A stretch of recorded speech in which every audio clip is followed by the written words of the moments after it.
Facebook confirms it has ties to a U.S. military propaganda campaign. Now, this might be news for some of you, but for some of us, we knew that Facebook always had ties to our government from since its inception. But before we get started, go ahead and hit that like button, share this out so we can get this information out there. Subscribe if you're not already a subscriber, and hit that alarm bell so you know when I'm putting out new stuff. Now, when you hit that alarm bell, you press it again, and you can change it from personal to all. That way, you get all notifications from when I'm putting out stuff. Also, check out my link tree in the description. It has a link to my Patreon where I talk about things I can't talk about here. And there's also a link to my Instagram where I put out even more news. So check that out as well. All right, let's talk about this news. In case you were unaware, big tech companies have been working with the United States military to control the official narratives using propaganda. One such covert operation has been confirmed by Meta, Facebook's parent company, and they were pushing pro US and anti Russia narratives.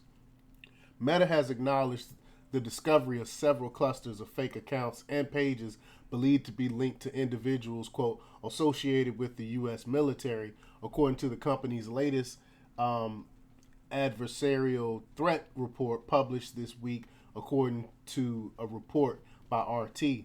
The U.S. ruling class has been trying to control and brainwash the public into compliance with their enslavement for decades. This isn't news, except Meta is now admitting it, which got me surprised. I can't believe they're actually admitting what people like myself, conspiracy theorists like myself, been saying for years. They're actually admitting to this stuff, which is really big news in itself. But, quote, although the people behind the operation attempted to conceal their identities and coordination, our investigation found links to individuals associated with the U.S. military, the company said in a blog post on Tuesday. The influence campaign was discovered earlier this year, and in total, Meta removed 39.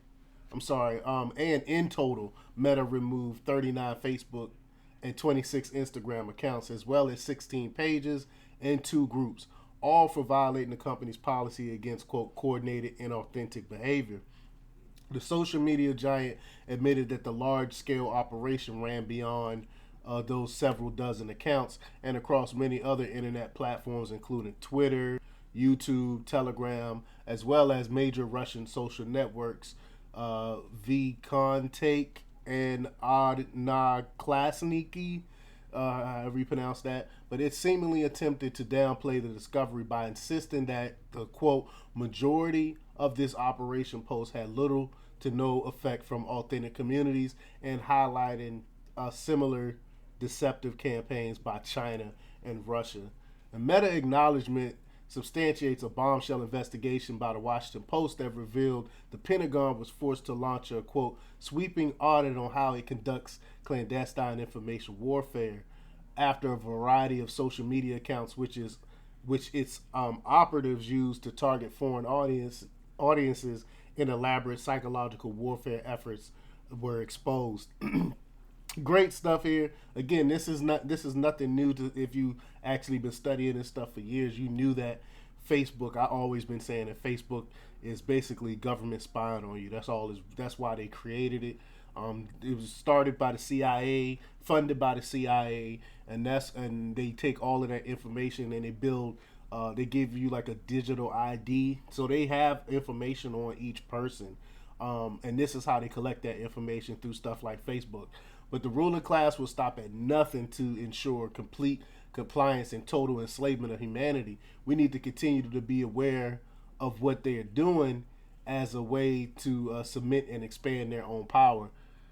If they can no longer control the narrative and the flow of information, they will lose, and they know it. That's why they got getting so upset with Elon Musk not censoring people, because they can't control the narrative. If you are able to be a free thinker and say what you really feel and change the narrative, the government do not like that. That's why our government is so much for censorship. That's why the Biden administration is so much for censorship, so they could control the narrative.